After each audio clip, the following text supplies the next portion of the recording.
not picking it up. It might take a few seconds, but it is Okay. going. Okay. Yeah, I'm on the web, Facebook, so. Cool. And then, Johnny, I think while we're on the Zoom, we might just mute you for the meanwhile until it's your turn.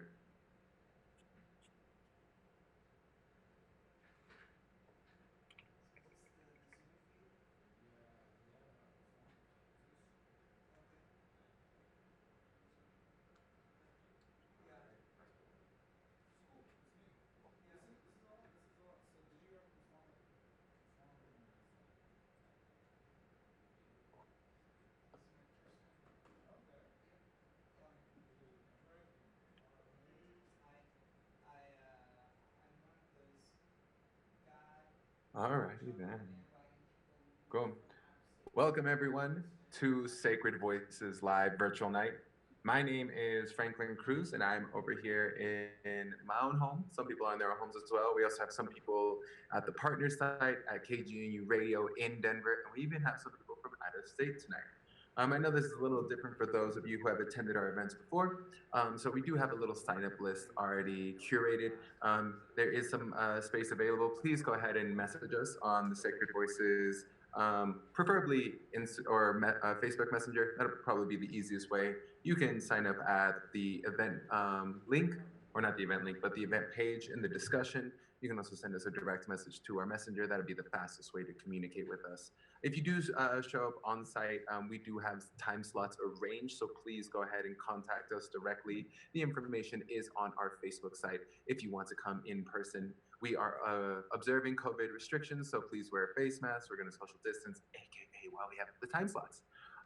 It's going to be a little interesting because in our usual poetry events, we get to snap, we get to pull our face in, we get to whatever we really want to do to express our connection to the people. So if you are online with us tonight, go ahead and comment all day long if you want. You can comment a just string of ends, right? If you want to do a string of ends by all I care, right? Just anything to show us that you are here with us tonight and that you are enjoying the poets. So poets, just a little bit of a heads up for housekeeping. You do have a pretty extended period of time. We are giving you about 15 minutes to go ahead and showcase your stuff tonight. If you end up earlier or don't have that much material that you want to film, by all means, you can go ahead and cut it short, but we aren't going to go any longer than that. Thank you for observing that. And then outside of that, it is a free speech zone, but obviously no hate speech. We observe people's gender identities. If they are willing enough to give you their gender their gender pronouns, please observe those. So if a person identifies as he, they go by he. If a person identifies as she, they go by she. If they identify as they go by they. With all of that too, you are responsible for your own free speech. So right, yes, we are free speech, but if you say something that is hateful, by all means, the people can let you know that hate speech is not taught. Any group discrimination is not something that we stand for at Sacred Voices, aka why we're called Sacred Voices. You all have a sacred voice, and we are all part of this community. So with that being said, I think I've covered most of the housekeeping. If you'd like to give us any donations, by all means, go ahead and look us up at Sacred Voices.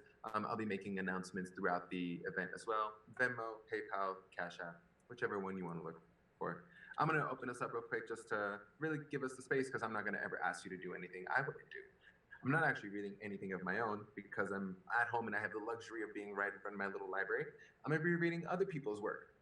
So this is from Mahogany L Brown, a famous poet from the New Eurekan Cafe out in New York City.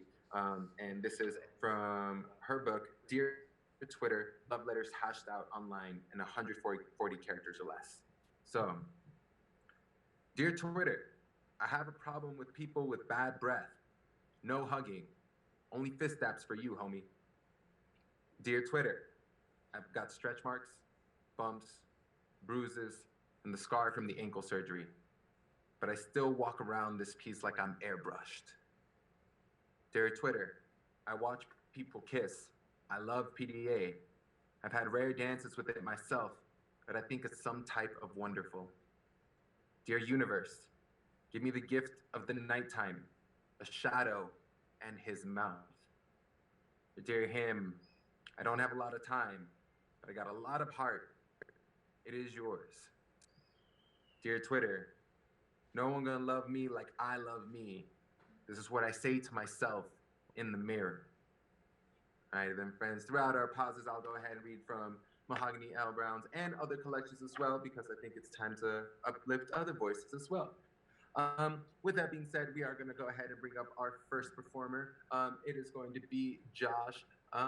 Let me pull up their little bio, because you know we try to do well with that. So Josh Emerson is a comedian with the Dead Room Comedy here in Denver. If you'd like to follow, you can go at Danger Emerson for the handles. So please enjoy the comedy works of Josh Emerson, everyone.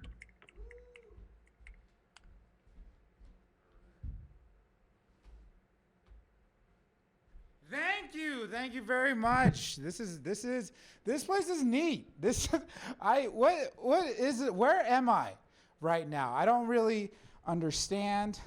Like is this stuff like always here? Like, what are you guys doing Tuesday? You know, this is beautiful in here. A lot of black. You know, you can't judge it up a little bit. Yeah.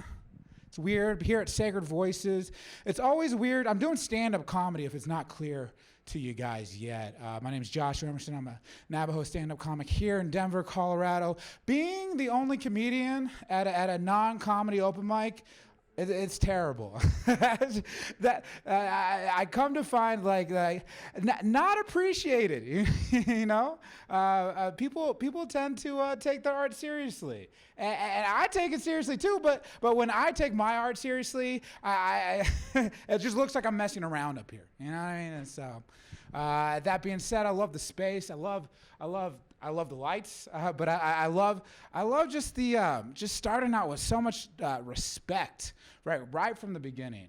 Big fan of that. So like I said, my name's Joshua, and I'm a little chubby boy. I know I'm chubby. It's all right. I being single, I don't have any AC. You know, I just got a bed. I used to sleep on a roll-out futon. Like a Japanese person, and I wanted to change that, and so I feel like the easiest way just let's get into the gym, you know,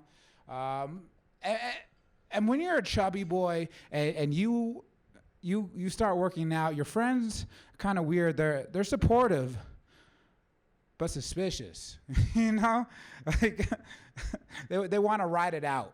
Yeah, they want to see if this is gonna last more than 6 weeks, you know. Strangers, on the other hand, they're overly supportive. I went for a run yesterday. I made eye contact with a woman in a minivan. She was proud of me. Screw you, Bekki. All right, you don't know me like that. Could be running to Krispy Kremes for all you know. Okay. I went to a concert and I wanted to buy a T-shirt, and so I went up to the merch stand, and the lady was like, "What's your size?" I was like, "XXL." She's like, honey, no, and she gave me an XL. And you know what? That felt so good. Until I put it on. that fit hella tight. All right, but you know what? I'm not even mad, because at least. The impression of me is getting skinnier, right? You know, I got to take a, wow, my mustache is popping on screen. Look at that. Oh my God. I am so proud of myself. Look at that. That is just, y'all better be up in the chat about that. Come on, are you kidding me? That is, for a native alone. Can we just talk about this for a second? All right, to have a mustache as a Native American is brave right now, okay? You know how much testosterone I've been eating? Nothing, but natives are generally hairless, if you didn't know. I don't know how many, who's watching right now, but this right here, top 1 percentile of Native America. All right, easy. You know, I'm gonna come back here. Got a beautiful notebook with stuff written down. That's what it is. What have you guys been doing over quarantine? That's reading. This is probably reading. You guys seem like a bunch of readers. Yeah, a bunch of literate people here. That's I don't know how to read. That's something I found out. Pretty embarrassing, honestly, finding out you're illiterate at 29. But yeah. Whoops. But honestly, I'm just proud of myself for making it this far, being illiterate. You know, because it is not my fault. The English language is a very dumb language. I don't like. How do you even spell the word decision? D-E-C-I-C-I-O-N? That doesn't seem right. I don't think that's right. Why would that be right? Decision? Decision, really? What's annoying is that somebody made a decision on how to spell the word decision, and guys, it was a bad decision, okay? or there's just words I just don't like saying, and there's no good reasons, but like the word renege, you know, ooh, I don't like saying that in this economy. Get out of here. Don't say that word. It doesn't mean anything crazy. It just means to go back on a promise. But, you know, like how when politicians are trying to get elected, they promise to rid the evils of society and then don't do it. They're renegers, okay? That's what it is. It's also a anagram for the N-word, which that alone makes me not want to say it at all. Because I have black friends with dyslexia. I don't want to send them that smoke unless they deserve it. All right, that's a lot of wordplay for one audience. I can't. That's right. Look at this. And in the booth. That's right. You guys are the ride or dies. Appreciate you. That's a great shirt. You can't see this. You'll see the shirt later. My man looking like Steve on a fishing trip, man. He is looking good. Very excited for just the shredding he's about to do on this guitar. All right. Yeah, English is a stupid language, so I've been trying to learn Navajo, you know, just to get just less colonized, right? Little Dene Bazad up in here. It's a weird language, though. I found this out the other day. There is no word for sorry in the Navajo language, and that checks out. We stay salty. All right? This is also true. The word for butthole in Navajo, it literally translates to the pink skin inside the hole. That's my legacy, guys. Yeah, I come from people that are booty scientists, explorers, all right? And I proudly support that tradition. You too, my man? Huh? Oh. Not a fist, just a finger? Okay, that's oh man, you got to start somewhere, all right? You have to have goals. That's how we go through in society. Can we talk about Columbus for a second? Not a big fan of him, honestly. But, kind of a jerk, for being honest. Historically, he's a jerk, all right? Bad Columbus. You know what? He didn't discover anything except these things down here. I'm afraid to say them because I'm not allowed to cuss. They talked to me about that. But he didn't discover anything except these, my man. Okay? That being said, I did take the day off from work. I'm not going to let something like genocide get in between me and a wave runner. All right? They already won once. They're not winning twice. I'm riding the wave runner, okay? I keep seeing my mustache in the monitor, and I'm so proud of myself. You have no idea. Okay, it's a personal thing. I get it's a personal thing, but I'm killing it, honestly.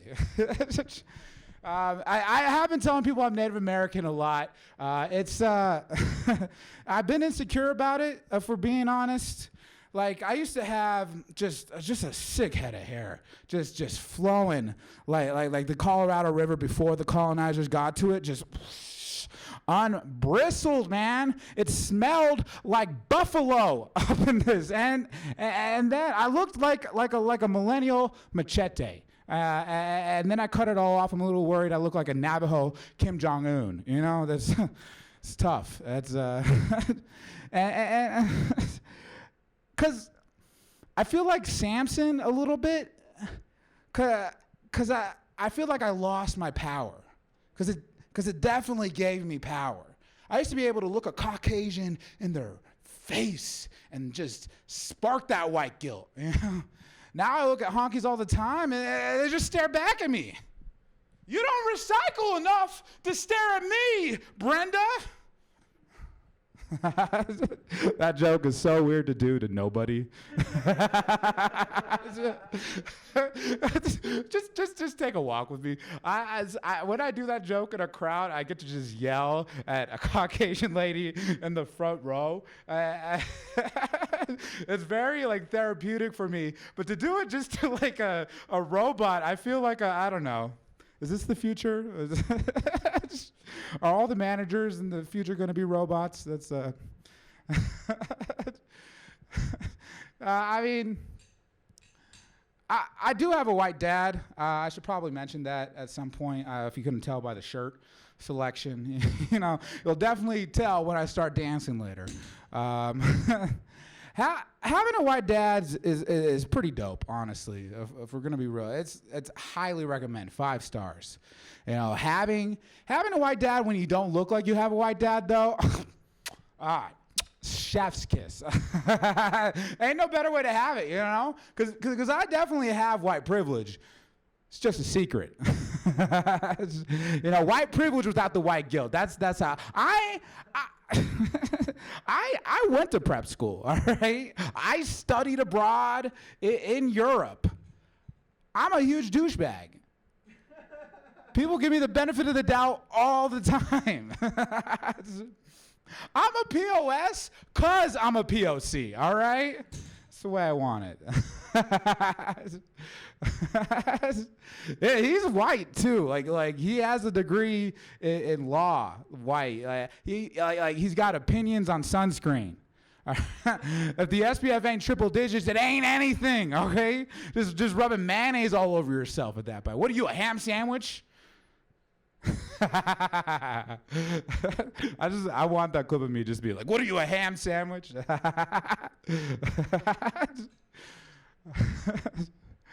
Oh man, my mom though, she's Navajo, which makes me Navajo, cause genetics, you know, that's how that. But with the white dad, that makes me a Nava bro, if we're being or Navocado, if it's in season. But I'm gonna let you guys in on a little secret. I'm a little promiscuous boy, and that makes me a Navajo again.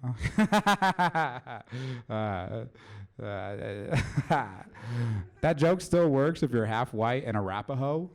So if there's any plains jerks in the audience, you know, feel free to use it. Have fun while you're riding, I don't know, horses or that's intertribal competition is one of my favorite things. Like you know what they say about Navajos? They say that we fornicate with goats and our cousins, which is rude, honestly. You know, because I never fornicated with my cousin. Okay, don't put that evil on me. That's the joke, man. You see, that's the false. What about the goat? He says. We could go sheep herding sometime soon, my man. I'll show you a thing or two. All right. I'll show you my culture. Oh man, hi mom. How you doing? Hope you're enjoying yourself. Like, I won't do blow if there's a Southern Ute in the room, okay? Because their grandfathers were narcs in the 1860s, and we don't forget, all right? Screw you and your silly top hats. Look like an indigenous monopoly man out here. Who are you trying to fool, okay? Indigenous monopoly, by the way, is just regular monopoly, except that nobody doesn't own any property. Till halfway through the game, a new player joins in and suddenly owns all the property. And you go to roll the dice, and you're like, where'd all these railroads come from? Why does Charlinda have smallpox?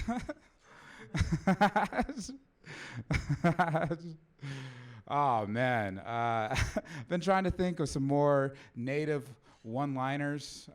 Like here's one. This is all you need to know for this is that the traditional dwelling for Navajos is called a hogan. What did the Navajo man say when his wife left him? Hogan. I went on a date with the Eskimo last week, but it got cut short. She wasn't Inuit. I gotta take a walk on that one. Oh man, how much time have I?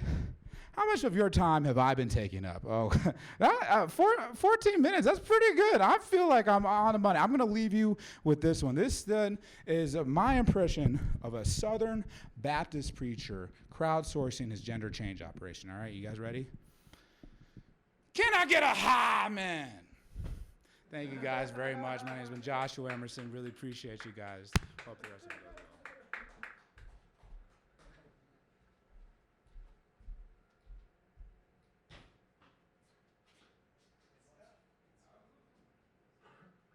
All right.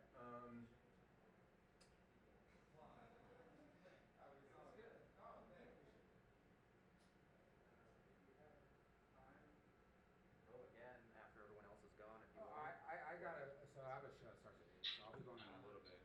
But yeah, I should. Cool. All right, then, friends. Thank you so much.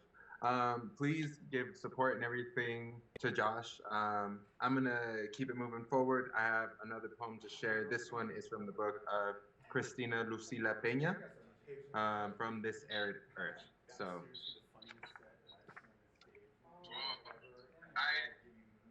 Sorry, I had the feedback in the back. So, how to know? We are 10 and 11 when Adrian and I kiss. Just to practice, just to see what it feels like. She tucked her hair under a baseball cap to look like a boy. Her t-shirt skims the thin line of her body. Summer bakes the desert into a smooth slab of sandstone, rippled by the memory of water. Like snakes, we press our bellies into the cool underground of her basement. We flick our tongues into the dusty air. Her lips are burned rough, and the blonde hairs on her arms bristle against mine as we lean towards each other, our bodies strict and stiff. She keeps her arms pinned to her side. My hands are suspended, unsure whether to push away or pull closer. Years later, I press my mouth into Casey's, and she hovers above me on the sofa at a party. Her tongue is dark fruit, soaked in liquor. Her breath smolders. That night, Casey turns in her sleep, her hips a rolling wave under a white bed sheet. I know, to press my face into her tangle of hair, to trace the rise of her shoulder blade with gentle fingers, to pull her closer. Now, I know. Again, this is Cristina Lucila Peña, from This Arid Earth. Great collection of books or of poems from that poet. And then we're just gonna keep it trucking along. Always remember to be the most respectful to all the communities. Definitely want to keep the space as inviting as possible. Always watch our intention and everything. We have a wonderful person to come and bless us with some music next, I do believe. Please make a lot of virtual noise and support for Nate Stein. Woohoo! Almost ready to go. All right, so I'm gonna get this.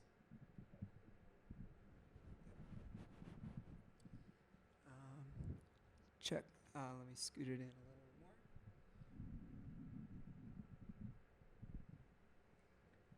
more. All right. I don't know. Can it be heard?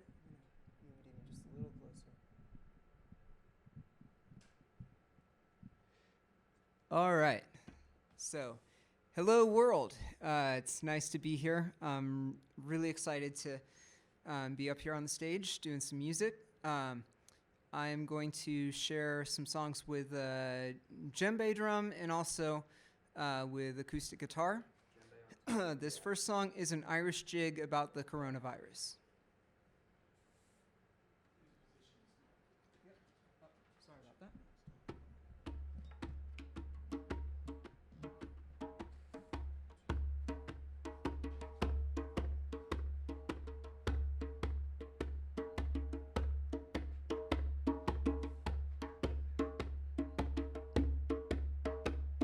One winter day, I heard the news. Hundreds of passengers stuck on a cruise, coming down with a case of the blues. A handful developed a case of the flu. They kept the ship out in the bay. Locals started. They kept the ship out in the bay while people more got sick every day. I was busy minding my own the day that started a plague. The news trickled in that all through the land a novel virus was way out of hand. And overnight and no one could fathom or understand how far the pestilence would span. They kept the ship out in the bay while people started to pass away. But I was busy minding my own the day that continued the plague. The news trickled in that all through the land a novel virus was way out of hand, and no one could fathom or understand how far the pestilence would span. I kept the story out in the bay, people start to pass away. Suddenly, everything changed the day they called it a plague. A few weeks waited, they set the ship free. It said it sails across the sea. Cities out west couldn't agree on who was willing to receive. And when the ship arrived in the bay, the locals tried to shut it away. But I was busy minding my own the day that continued the plague. Eventually, the news spread around. The number of those with the virus abounds, and overnight, we have found the panic and fear's the only sound. No longer can we keep it at bay. The shelves are empty every day. And suddenly, everything changed the day they called it a plague.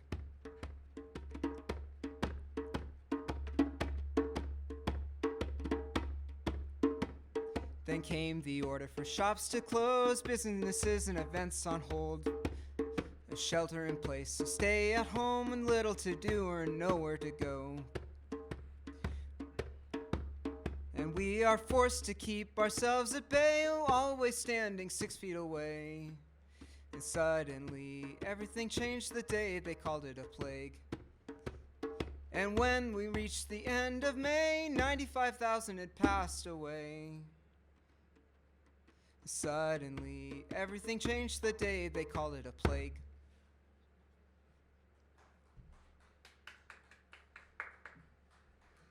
All right. I think I'll actually just stay seated here for the songs with the guitar.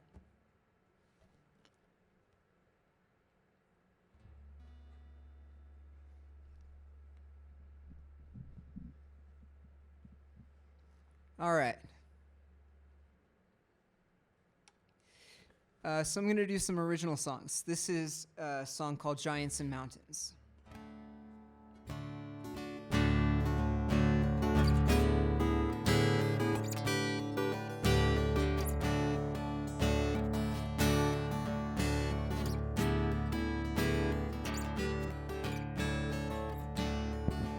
There are giants in the distance.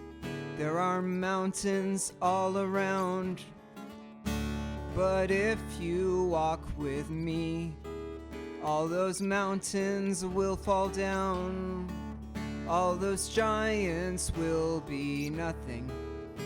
Their powers fade away at the sound of your voice, at the mention of your name. Oh, see those mountains fall. Oh, see those giants fall.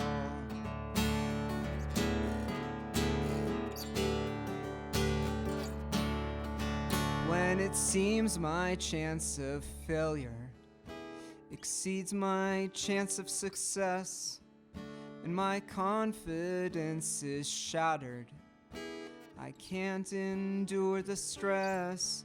All the promises you've given ease my troubled mind, though my fears might follow me.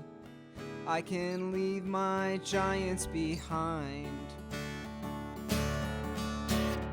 Oh, see those mountains fall. Oh, see those giants fall. Oh, see those mountains fall. Oh, see those giants fall.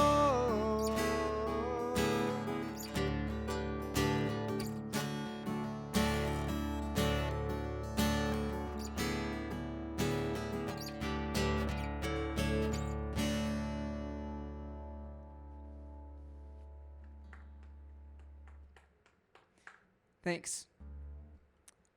Tuning this guy up a little bit.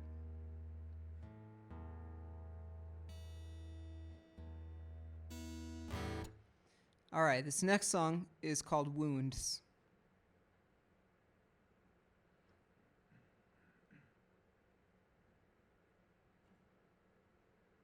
Here it goes. All right.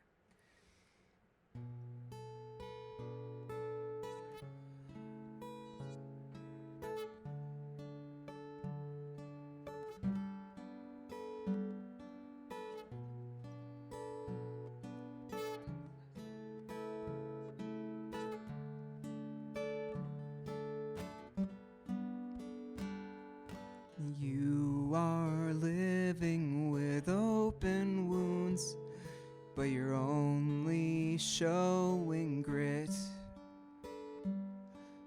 You're a shadow trying to flex and impress us with your strength. And you live like God is on the throne when life is going your way, but you feel abandoned when it seems like God has something else to say. When the only way to save your life is submitting to surgery. When you choose the path to take, it's like you're using something else. How long can you live with open wounds?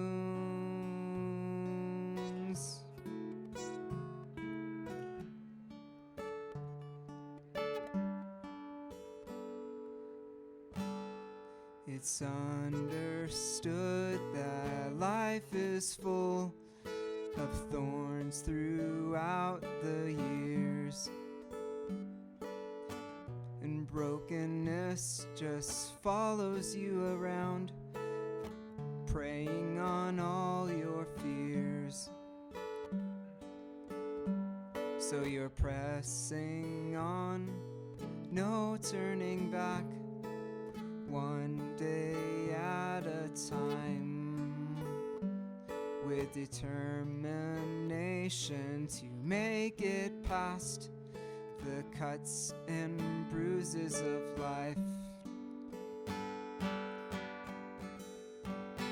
When the only way to lose your chains is embracing one who holds the key. And if you choose the path to take, is it meant to suppress your grief? How long can you live with open wounds?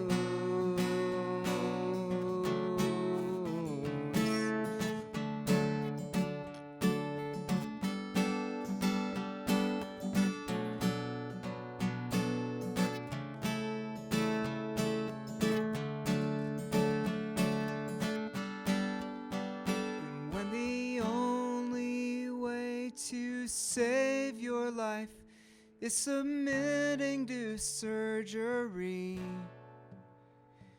And still I see you reaching out for Band-Aids and aspirin. How long can you live with open wounds?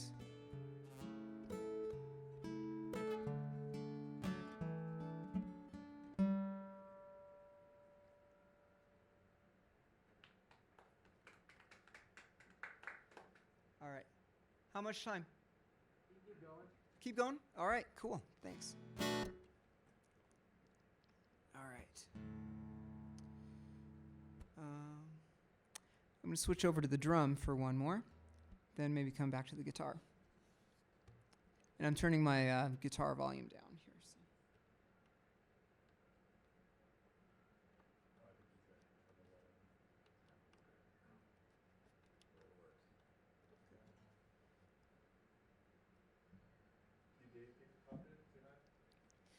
All right, so this is my rendition of the song House of the Rising Sun. I saw him when I came in. Like, I saw his car.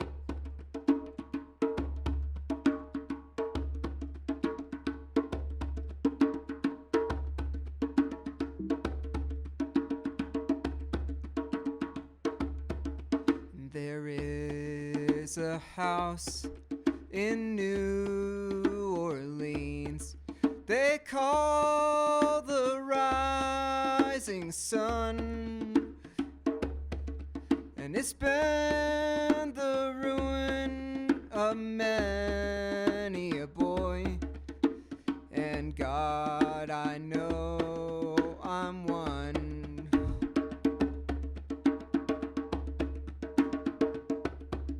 My mother was a tailor,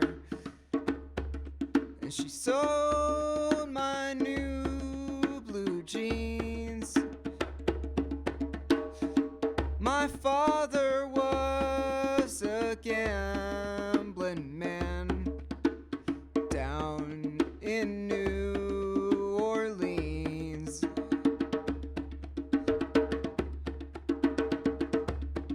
Now the only thing a gambler needs is a suitcase and a trunk. And the only time he's satisfied is when he's on a drunk.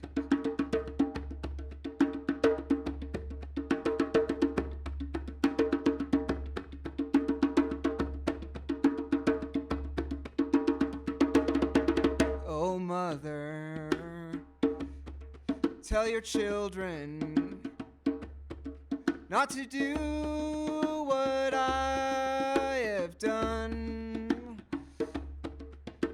Spend your life in sin and misery, the house of the rising sun.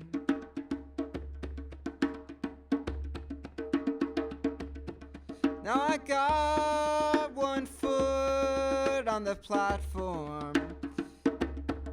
and the other one the train. I'm going back to New Orleans to wear that ball and chain.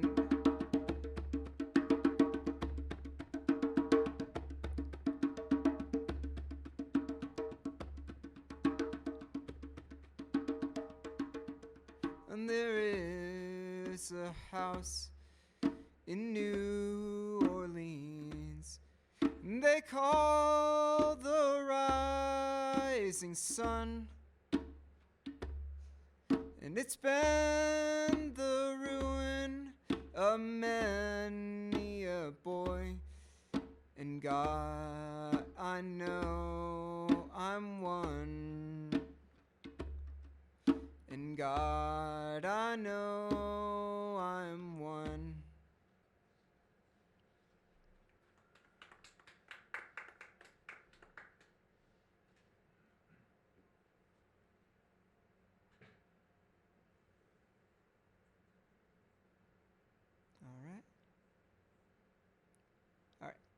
And yeah, I can do another short one. Okay. Awesome. Thanks. All right. So this last one, this is an original, and it is called "Never Meant to Walk Alone."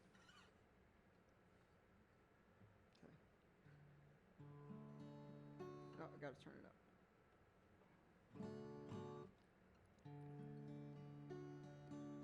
Actually, change that. This is an original song. This is called "Never Good Enough Alone." Yeah, here it goes.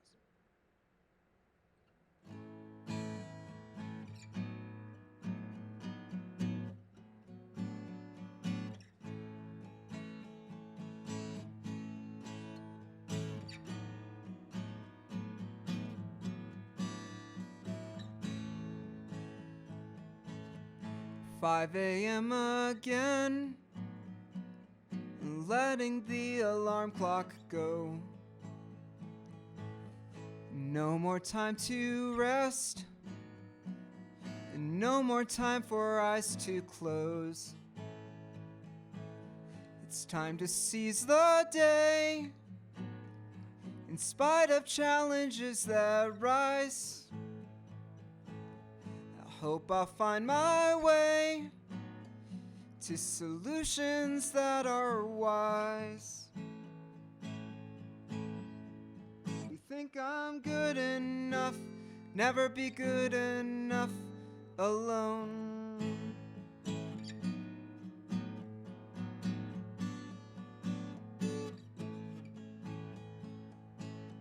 As soon as I walk in, they're already falling apart,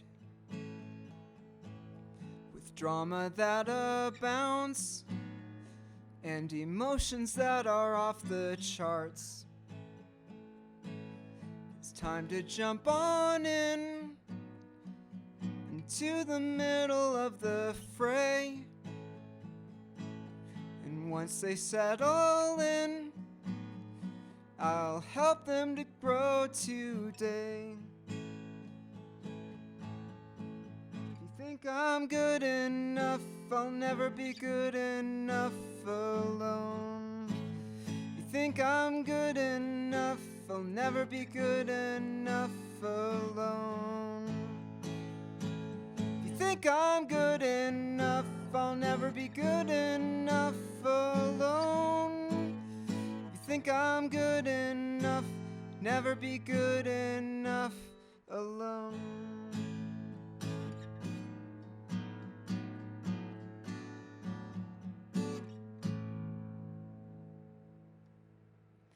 Thanks so much, guys.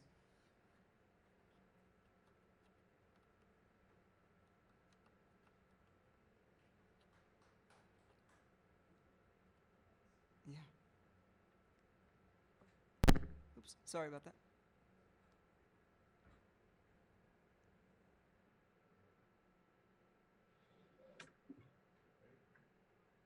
Alrighty then, friends. Thank you so much to Nate. Appreciate you bringing the music into our open mic. You know, I think a lot of the times we do get pinned as like a poetry open mic, but we are an open mic to all forms. So again, just as a little transitional one, I'm gonna go back to our girl Mahogany L Brown from New York. Dear Twitter, just read you a couple more of these. Dear self, doubt is a weapon of mass distraction. Dear believer, don't stop believing in me. I'm worth it, I promise. Dear heart, keep opening wide. There will finally be someone worthy. The jigsaw don't last forever. Soon there will be safe, and yes, and home. Dear us, I'm attracted to women that listen to their heart and men that hold her heart like a champ. Dear Oscar Grant, I wrote you a poem. It will never be enough. I am sorry. You deserved better. Dear Nina, my daughter has your name. She sings like her heart has survived troubled water. She's a 12-year-old feminist. This is no coincidence. All right, then, friend. Again, that is Mahogany L Brown out of New York from the New Eureka Cafe, well established. Continuing along, we have Johnny coming up to the open mic. Johnny is joining us virtually all the way from Kansas. Much appreciated jumping the state lines to come over here. So please give some virtual love to Johnny.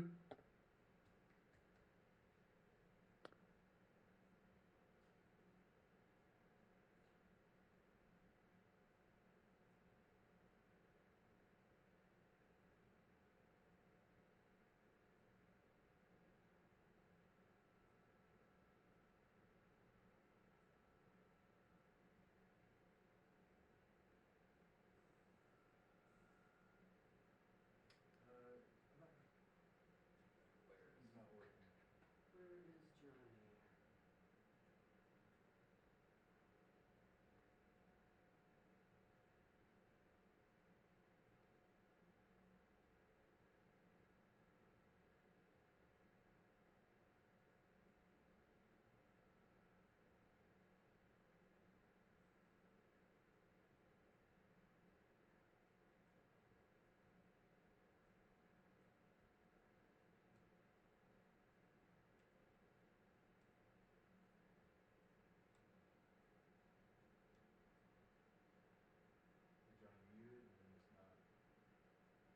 Here, switch to the logo screen real quick.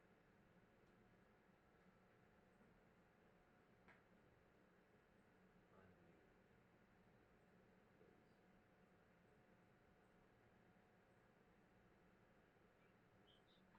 I believe I was muted through that whole thing. I'm starting again.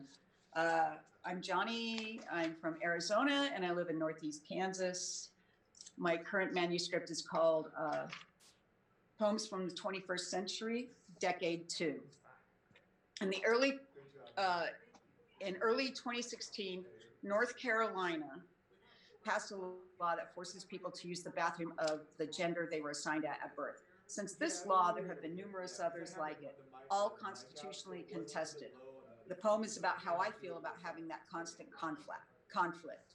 Which bathroom do I use? My body is a battleground, not because I was born female, that much is obvious, but I am trans, not the shooting, surgery changing kind of trans. No, I'm fluid, something between woman and man. Some say I'm undecided. That is untrue. I'm happy with who I am. Thank you very much.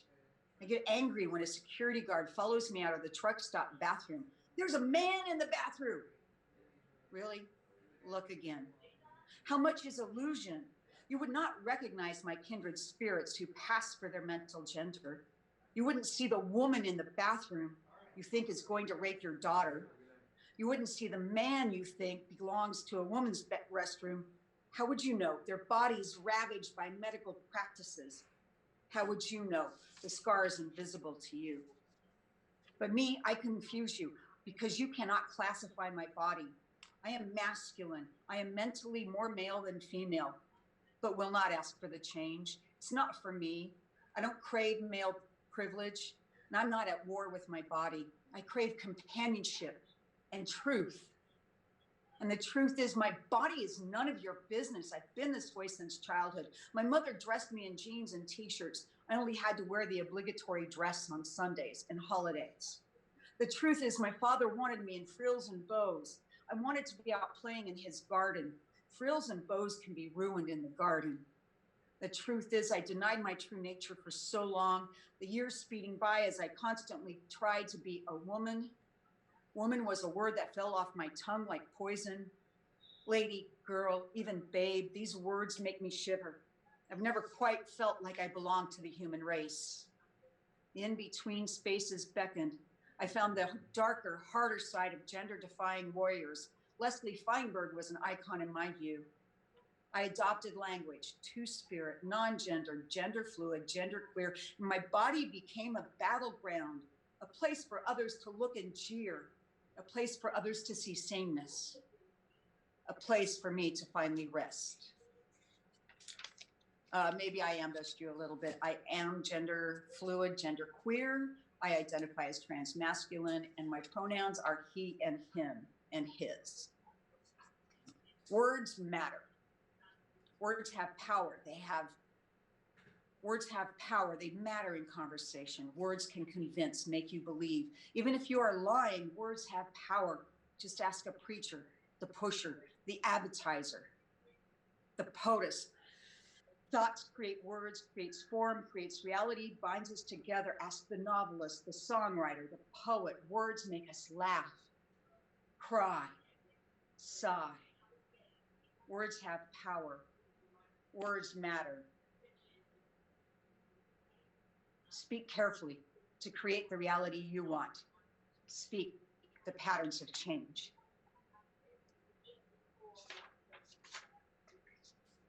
From my lips to God's ears, continuing the theme of words. I can't control what other people think of me. I can't control what other people say about me. I can't control how someone else will react to whatever I say or do. If I give them space in my head, I make myself unhappy. Obsessing how they think about me is unhealthy, makes me unhappy, and all I really want to be is happy. I can't control circumstances around me. I can influence and guide, but control is an illusion. I can't read minds, but I'm an astute observer of human behavior. Don't be surprised if I call you on your shit, if I ask you over and over if what you say is really what you mean or what you want. See, I understand that the universe has ears and that what I speak could come true 1,000 times over. If I wanted someone to die or get married, if I wanted to travel to India to get my God on, if I speak it and believe it, the universe will hear. My wish will be granted. And all of a sudden, I'm packing my bags and traveling. There's a modern Yiddish saying, from your lips to God's ears. And it has come true for me time and time again. Control is an illusion, a gift given to us so we can function in our short lives here on the planet. Control gives us a sense of power, help us rise out of the dirt and face demons, Goliath, or Godzilla. We can choose which one that sense the power.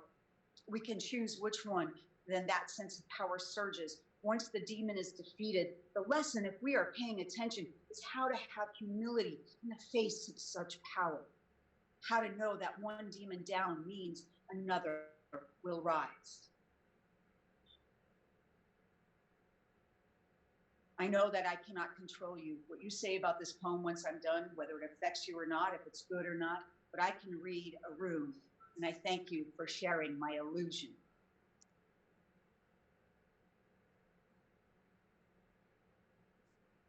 I'm all good still, yeah? Yeah. Okay. My tribe. Desire of a different kind. I want to be involved with a group of people who see me for who I am, not what I can give them.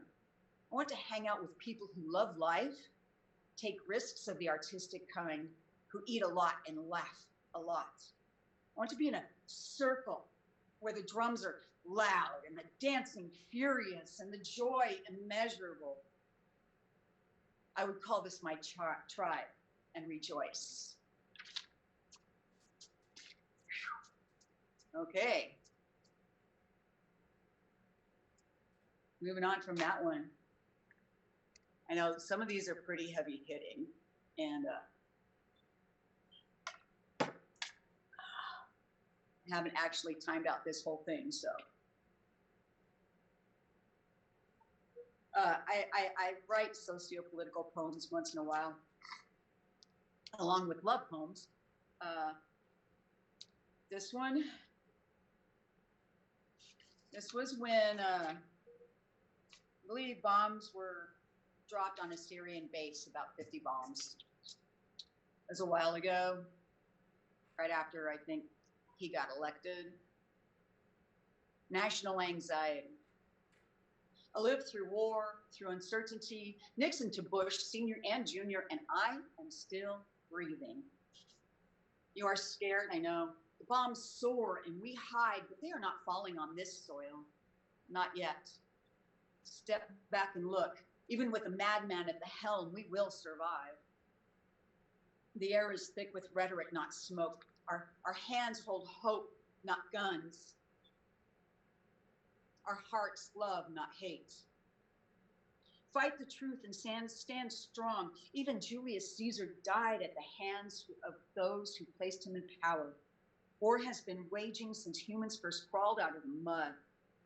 This too shall pass, and we will walk away shaking our heads at the cause of the sickness that plagues our world and the leaders who fight over borders and ideals. We will mourn the dead and carry them to their graves, and we will keep doing this until human hearts change. There is no clear outcome right now. Fear is fed by political strife, and the cause of national anxiety is reflected on social media, creates a feedback loop. We think the madman will push the button is there, the madman thinks the enemy will attack, and they sell us more fear. Fear that it's all going to explode. Nuclear fission is the foe. We think the madman is unchecked. There are others behind the puppet telling him what to do. The button is safe for now. Media faces say words that feed the anxiety, and we twitch and we itch behind our screens, speaking our fear to the world. Let's all take a deep breath. Breathe in, breathe out. The only difference between this attack and others is that we don't trust the nation's current leaders. Just breathe and come back to where we stand together, united as a force of good, not evil.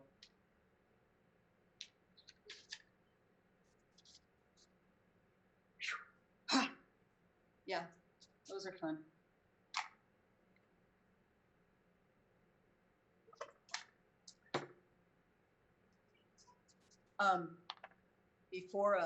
Before May, when Black Lives Matter blew up, I had already been thinking about color and skin, because I deal with a wide, diverse population of poets here in where I live. And I wrote this. It's called Skin. This color betrays me. It tells you I am a liar and a thief. It speaks of generations robbed of their homelands and homelands stolen. It tells a story, one you might not know. Not quite ivory. This color speaks to you of privilege, able to move through the world without judgment or intolerance. But I can tell you I've seen my share of pain and anger as someone who is different. I might look like the garden variety lesbian, but underneath there's something else. And while I can walk without shame of color, of skin, or accent, or language, there's an undertone you may not know. Privilege is a word I do not know. Money and status elude my grasp. Not quite woman and not quite man, doors shut, and I'm left standing in the cold. Working for years for those who would not promote me. I didn't own the right equipment, passed over time and again because of this difference. Working to find the place where I could stand on my own, but my skin tells you that I am the enemy, that I live on the higher end of the food chain, that my skin tell you that I've had my share of devastation, been called names, denied my rights. You can marry and have children. Your love is legitimate. While the preacher, your preacher, screams from the pulpit that I am sin embodied because of this form. This form, these thoughts are who I am at the core. And if your God made me wrong, then I am that sin. And if you look at the skin and read history, read this: I will not be slaughtered because of my lack of privilege.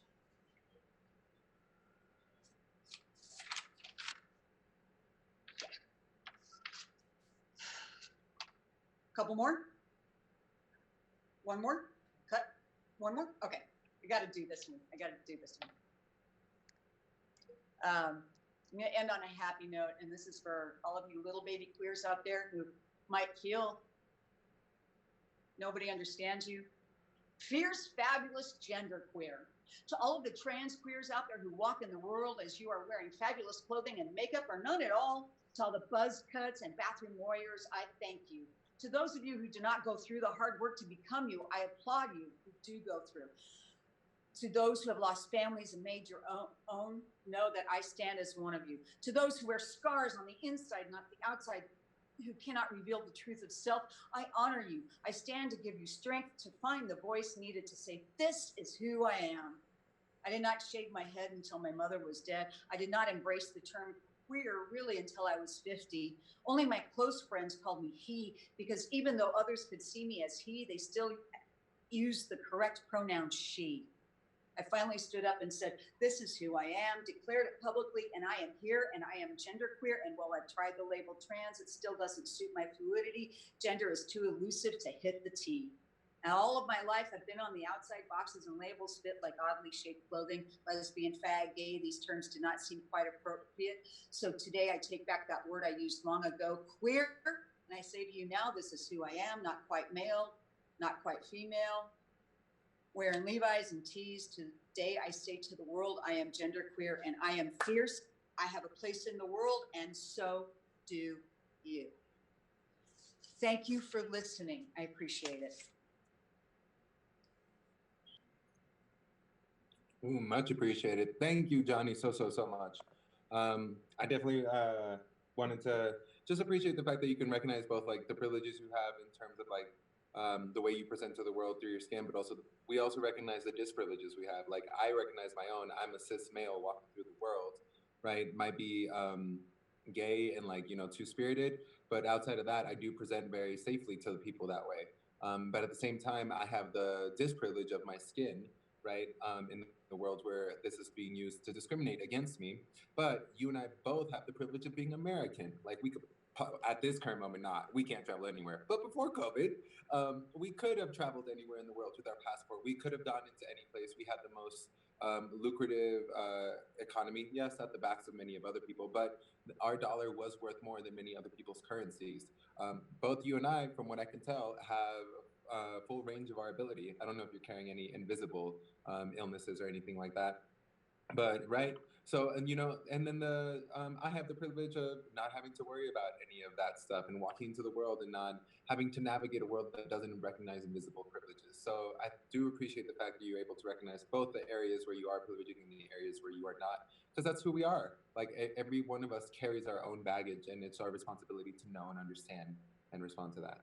I'm going to share a quick poem to continue this along.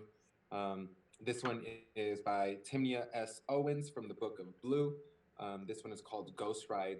It's, she want to let go of the wheel, jump out and still drive. But I don't need anyone ghost ride in my heart. One more time because I was short. She want to let go of the wheel, jump out and still drive. But I don't need anyone ghost ride in my heart. Timnia S. Owens here in Aurora, Colorado. If you need the book Blue, hit them up. All right, friends. We got another poet coming up.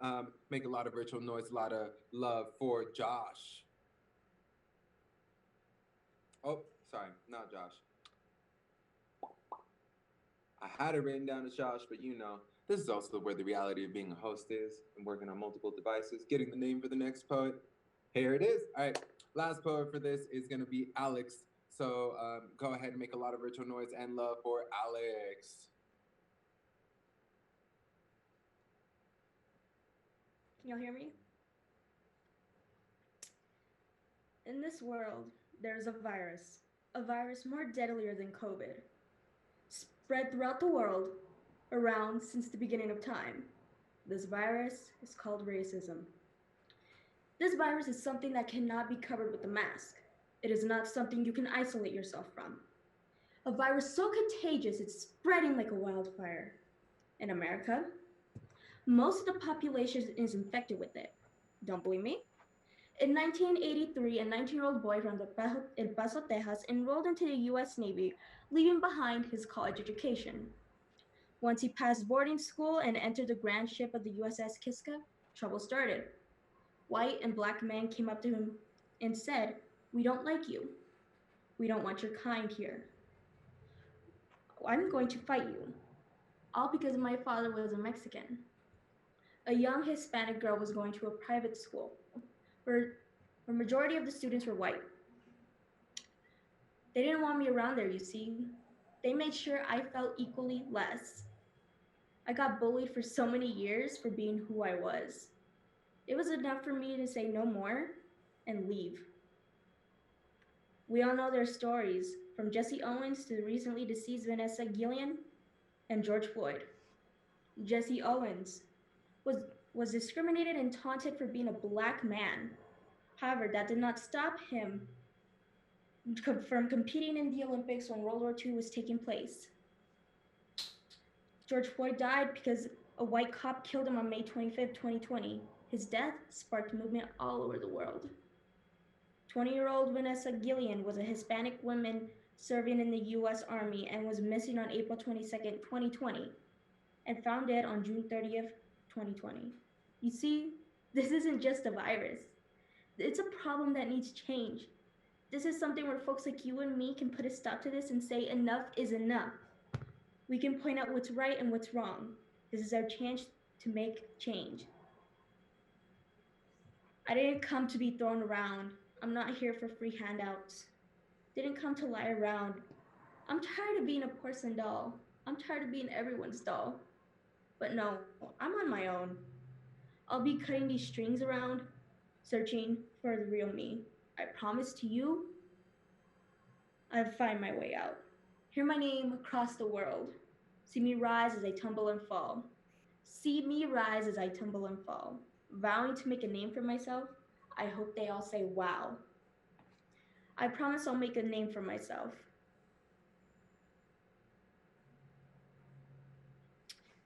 I want you off my mind, yet I find you every time. These dreams got me like, damn, I'm hypnotized by your pull of lies. Swimming up carefully, praying I don't die. You're on my mind all the time, but you ain't in my life. You were my baby. You wasted time, yeah. Still on my mind, yet I want you in my life. It's wasting time. Please forgive me when I said that I loved you too much. Please forgive me when I said I wasn't enough. Please forgive me when I said you was my only one. Please forgive me when I said we was one from the start. But I don't get it twisted. I'm already over you. Don't get it twisted. I'ma still love you, but not in the way that I used to.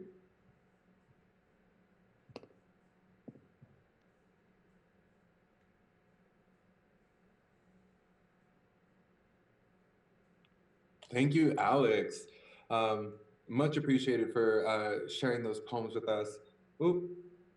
I'm gonna ask one of our co-hosts on the Facebook Live. I think someone was trying to sign up, but my computer just died, so I can't necessarily confirm that they're trying to sign up. But let me get back to Alex. Alex, thank you so much for sharing with us. I really do appreciate the vulnerability and coming through to give us your words.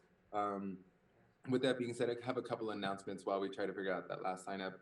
We are partnering with the Census 2020. So this is an attempt to get Indigenous people recognized. Please, if you identify as Indigenous, Latinx, any of the brown or Black communities, this is really important to allocate resources so that our libraries, our schools, our roads, or funding, anything that is based on the population size of an area recognizes our needs, recognizes our population density, and the fact that we are very, very present in these communities. So please go to 2020census.gov. Encourage all your friends to do it. It is a safe and secure site. They're not going to send any of this information to institutions that would want to do that to you. So please, this is an effort to raise the recognition on the populations and their very much present communities that we have. Also, if you are interested, the Sacred Voices organization is looking for board members. So if you are a person who is interested in becoming a board member or know someone who would be a great candidate to become a board member, these are people who are integrated into the Denver community, also from outside the Denver community if they are in like Colorado Springs or Boulder. We really want people to represent underrepresented communities or communities that haven't gotten the center stage. Ideally, we are an Indigenous organization, but we are open to anyone, right? Our indigeneity doesn't restrict us from recognizing the indigeneity of other people. So please, whoever you can find, whoever you know is a good candidate, you can always send us a Facebook message. You could always just reach out to us through our email. That is all. We'll see. So I'm not seeing a response yet. So I'll share a poem. And hopefully that'll give us a little bit of a closeout or the time to ask our friend to jump on. As always, I have never prepared anything. So I'm always just going to freestyle a poem because that's usually how I roll at the moment. Lately, I've been reading or listening to a great book, Sapiens. So that is what I'm kind of pulling off from. And you could probably tell the intent of the book by the poem that I come up with. So when I think about where humans have come from, the steps that we have taken, the food we have eaten, the recipes we have cultivated, the agriculture we have domesticated, the animals we have domesticated, the civilizations that we have built up, I think about all of that being somewhere in our DNA. This ingenuity, this creativity, this architecture for both social structures and in themselves architectural structures, all these recipes that are like houses that can be a home for someone who needs to be fed. There's so many analogs in life, from the ways that we walk the world into the ways that we walk a room, from the ways we speak with our words to the ways we speak with children, from how we raise our hand in the classroom to how we raise our hand to speak with our friends. There's so many analogs to everything that we evolved from and everything that we have created. So it's astonishing to me when someone says that we cannot be primal, that we are always holy, that we cannot be someone who needs to work on themselves. This is a time when we must remember that even amongst the most fruitful and sophisticated civilizations, treachery and corruption has always been a tactic, because there's always been our monkey see, monkey do side, the one who decided that because they were willing to break the rules, so cannot. Those who are willing to take that as permission, those of us who are willing to repeat cycles that have no need in our societies, because I do not remember someone embezzling money out of fruits, out of trees, out of what's the word I'm looking for? Civilizations. Out of civilizations that were foragers and hunters. There was never someone who overhunted the gazelle because they were trying to stock up. There was never someone who hoarded all the water because they were afraid of what if in the future, in those days, the sources were bountiful and abundant, and no one was trying to be treacherous. No one was trying to be corrupt. Everyone was just trying to be human. So hopefully you guys enjoyed the little poem. I've been thinking a lot about how there's a lot of things that we do as Homo sapiens, and a lot of them are knee-jerk reactions. And then we got some civilizations, and was like, oh no, I didn't yell at you because I felt like I was being attacked and wanted to defend myself. I was actually trying to be thoughtful about my response. And you're like, really? Because all you did was yell at me because I told you that you said something problematic, and now we're in this conversation. You're like, yeah, maybe that could be a possibility. So, recognize when you have knee-jerk reactions because it's a primal reaction. When you're just like, oh my God, someone called me out on a behavior that's problematic. That's not lethal, but it's something that can be brought to my attention. So I'm going to go ahead. I haven't heard any updates from the other side. I'm going to take that as a sign that this is officially the end of the Sacred Voices open mic. Thank you guys so much for, one more. Thank you. Is that El Ritmo? No, not yet. Sorry, friends, my device over here on the computer died off, no lie, just being front up with you right now. So the only device that I'm using to communicate with our other side is the phone that I'm currently on. Got you.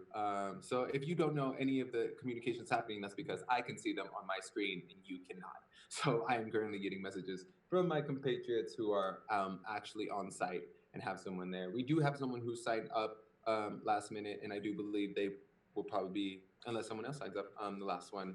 So give me just 1 second to go ahead. Again, if you guys want to donate to Sacred Voices, we are currently holding down the space virtually and in person for those who are comfortable. You can always donate to Sacred Voices at Venmo. This money goes to keeping the organization uplifted, keeping the features paid when we do have features, and keeping the staff supported. Do we have a name for that individual poet who signed up at the last second? I can see the person typing on the screen. So this is exactly what we all know as just living in COVID times, right? We are going to do the best that we can and keep it as human as possible because, I'm doing that as I currently do. While I go ahead and kill more time, let's just do random animal facts, right? Because why the hell not? Nobody's stopping me. Random animal fact number 1. There is a bird called the gannet, which is a seabird, and it dives from 40 feet up in the air, which is enough of a distance, and when you hit the water, it's concrete. So how does this bird do it, you say? It's got airbags in its neck that it inflates, so when it hits the water, the tension is taken in by the airbags, and their necks do not snap, and they dive into the water. Super cool. I'm gonna keep doing some random animal facts and probably some dinosaur facts until I get this little last name real quick. The next random animal fact that I do know is this one was actually pretty cool.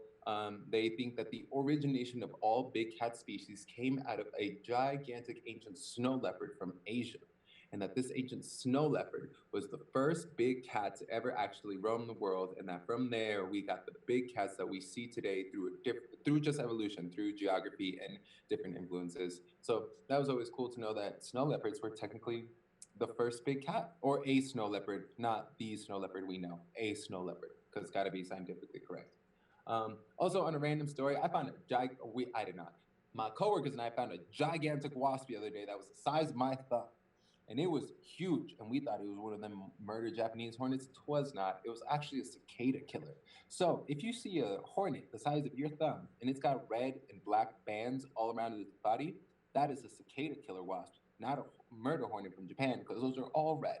So, I saved myself a little bit of a heartache because I thought, great 2020, they reached us. But no, not yet. And also, I heard that the cicada killer wasp, even though it's the size of your thumb, it actually has a way less painful sting.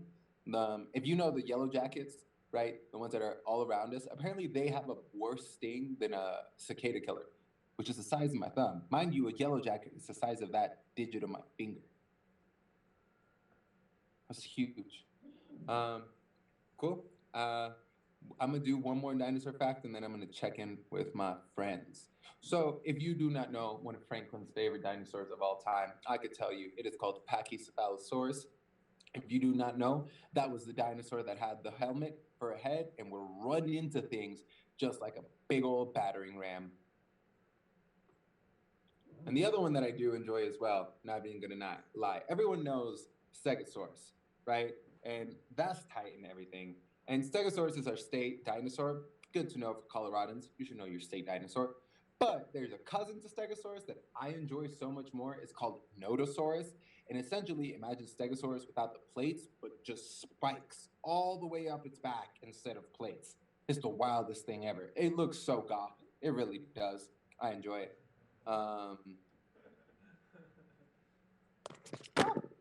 Also, the phone just hella fell. This is what happens when you let Franklin just go off the cuff. I'm just spitting dinosaur facts and animal facts. What's some other animal body? Or let's do some body facts. We could do some body facts. So the cool thing about human eyeballs is we can only see 3 colors. There's many animals that could see less colors and more colors than we can. But the big thing that separates us from those animals is your brain. Because even though we could see 3 colors, our brain is so sophisticated at understanding colors that you have a wider range of understanding different shades than most animals do, right? So there may be animals that could see like ultraviolet light, and they could see colors we can't even imagine outside of our 3 primary colors. But at the same time, they may not even be able to understand that those are, different colors. They may not even recognize them as colors to begin with, because we assign the word colors through our linguistic definition so that we can make sense of the different shades that we see in the world.